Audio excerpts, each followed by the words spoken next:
اعوذ باللہ من الشیطان الرجیم بسم اللہ الرحمن الرحیم رب اشرح لی صدری ویسر لی امری واحلل عقدۃ من لسانی یفقہوا قولی رب یسر ولا تعسر وتمم بالخیر وبک نستعین اما بعد اعوذ باللہ من الشیطان الرجیم بسم اللہ الرحمن الرحیم۔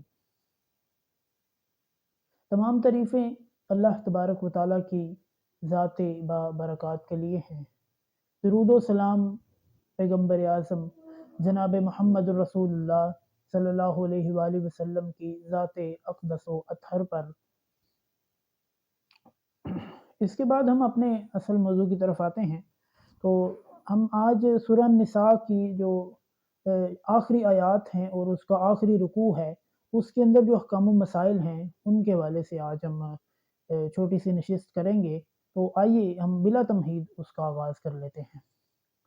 اعوذ باللہ من الشیطان الرجیم۔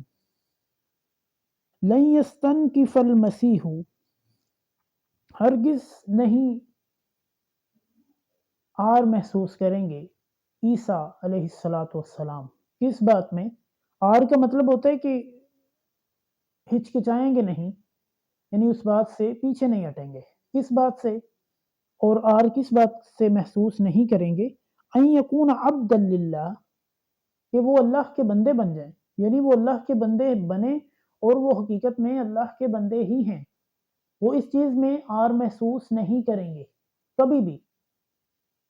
وللملائکۃ، اور نہ ہی فرشتے، المقربون، مقرب بن کے، یعنی فرشتے جو ہیں وہ اللہ کی بیٹیاں نہیں ہیں بلکہ وہ اللہ تبارک و تعالیٰ کے مقرب ہیں، اور عیسیٰ علیہ السلام جو ہیں وہ اللہ کے بندے ہیں۔ اور نہ ہی فرشتے اور نہ ہی اللہ تبارک و تعالیٰ دونوں اس چیز پر، نہ ہی فرشتے اور نہ ہی عیسیٰ علیہ السلام دونوں اس چیز پر جو ہے وہ آر محسوس نہیں کریں گے کہ عیسیٰ علیہ السلام اللہ کے بندے اور فرشتے اللہ تبارک و تعالیٰ کے مقرب ہیں۔ وَمَن يَسْتَنْكِفْ عَنْ عِبَادَتِهِ، اور جو اس کی عبادت کرنے میں آر محسوس کرے گا، وَيَسْتَكْبِرْ، اور وہ تکبر کرے گا، یعنی وہ کہے گا نہیں میں عبادت کرتا۔ یعنی کچھ لوگ ہوتے ہیں جو کہ بہت زیادہ اپنے آپ میں اکڑ رکھتے ہیں اس حوالے سے، تو ان کے حوالے سے اللہ تعالیٰ کہہ رہے ہیں کہ جو اس طرح کرے گا فَسَيَحْشُرُهُمْ إِلَيْهِ جَمِيعًا، ان سب کو میں اکٹھا کروں گا۔ کہاں پہ اکٹھا کروں گا؟ قیامت کے دن، حشر کے دن اللہ تبارک و تعالیٰ ان کو اکٹھا کریں گے۔ فَأَمَّا الَّذِينَ آمَنُوا، تو ان میں سے جو ایمان لانے والے ہیں، وَعَمِلُوا الصَّالِحَاتِ، اور نیک اعمال کرنے والے ہیں، فَيُوَفِّيهِمْ أُجُورَهُمْ، تو ہم ان کو ان کا اجر پورا پورا دے دیں گے۔ یعنی جو نیک اعمال کرنے والے ہیں، جنہوں نے اچھے اعمال کیے ہیں، جو ایمان لے کر آئے ہیں، ہم ان کو ان کا جو حصہ بنتا ہے وہ پورا پورا دے دیں گے۔ وَيَزِيدَهُم مِّن فَضْلِهِ، اور اس کو اپنے فضل سے زیادہ کر دیں گے۔ یعنی جو اللہ نے ان کو جو ہے ان کا حصہ دیا نا، اللہ تعالیٰ کہتے ہیں کہ ان کے اچھے اعمال کے عوض، ان کی اچھی عادات کے عوض میں ان کو ان کی وسعت سے بڑھ کر دوں گا، یعنی ان کی جو حیثیت ہے اس سے بڑھ کر ان کو نوازوں گا میں۔ وَأَمَّا الَّذِينَ اسْتَنكَفُوا وَاسْتَكْبَرُوا، اور وہ لوگ جو آر محسوس کرتے رہے، جو پیچھے ہٹتے رہے اور تکبر کرتے رہے، فَيُعَذِّبُهُمْ عَذَابًا عَلِيمًا، تو ان کے لیے دردناک عذاب ہے۔ دردناک یعنی ایسا عذاب جس سے کہ واضح درد محسوس ہو، وہ عذاب ان کو ملے گا۔ اللہ تبارک و تعالیٰ ہمیں محفوظ فرمائے، آمین۔ وَلَا يَجِدُونَ لَهُم مِّن دُونِ اللَّهِ، اور وہ اللہ کے علاوہ کوئی نہیں پائیں گے، کیا؟ ولیًا، کوئی دوست، ولا نصیرہ، اور نہ مددگار۔ اس سے ایک چھوٹا سا نقطہ، ایک چھوٹا سا پوائنٹ ثابت ہوتا ہے کہ مددگار اور دوست میں بہت فرق ہوتا ہے۔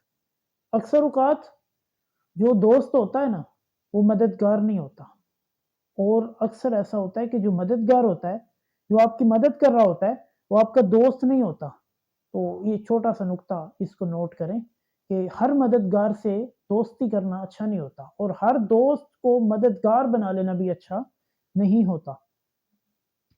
یا ایھا الناس، اے لوگو، قد جاءکم برہان من ربکم، تحقیق تمہارے پاس دلیل آ گئی ہے تمہارے رب کی طرف سے، فانزلنا، اور ہم نے نازل کی، الیکم، آپ کی طرف، نورا مبینہ، واضح روشنی، یعنی اللہ تعالیٰ کہتے ہیں کہ ہم نے ان احکام و مسائل کی صورت میں واضح روشنی نازل کر دی ہے، واضح پیغام نازل کر دیا ہے، پھر اس پر عمل کرو اور اس کی روشنی میں آگے چلو۔ فَأَمَّا الَّذِينَ آمَنُوا بِاللَّهِ، تو وہ لوگ جو اللہ تبارک و تعالیٰ کے ساتھ ایمان لاتے ہیں، وَاعْتَصَمُوا بِهِ، اور اس کے جو احکام و مسائل ہیں ان کو مضبوطی کے ساتھ پکڑتے ہیں، اعتصما یا اعتصموا، اس کا مطلب ہوتا ہے مضبوطی سے پکڑنا۔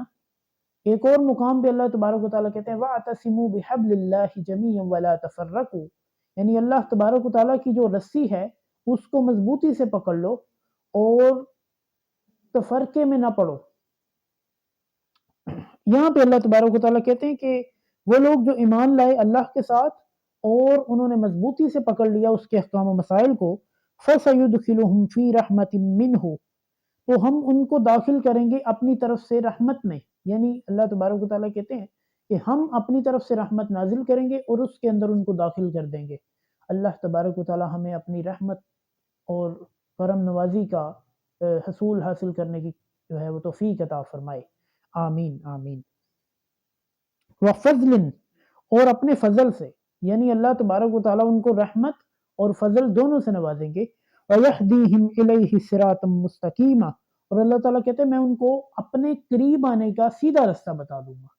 وَيَهْدِيهِمْ، اور دکھا دوں گا ان کو، إِلَيْهِ، اپنی طرف، یعنی اپنے قریب آنے کا، اللہ تبارک و تعالیٰ کے قریب آنے کا، صراطًا مستقیمہ، سیدھا رستہ میں ان کو بتا دوں گا، یعنی ان کو کسی سے پوچھنے کی ضرورت نہیں پڑے گی کہ یہ سیدھا رستہ ہے یا وہ ہے، یعنی اللہ تبارک و تعالیٰ ان کے دل میں آٹومیٹیکلی دل میں ڈال دے گا کہ یہ سیدھا رستہ ہے، یہی سچا ہے۔ یستفتونک، وہ آپ سے فتویٰ مانگتے ہیں، وہ آپ سے سوال کرتے ہیں، قل اللہ یفتیکم فی الکلالہ، کہہ دیجئے نبی صلی اللہ علیہ وآلہ وسلم کہ اللہ تمہیں فتویٰ دیتا ہے کلالہ کے متعلق۔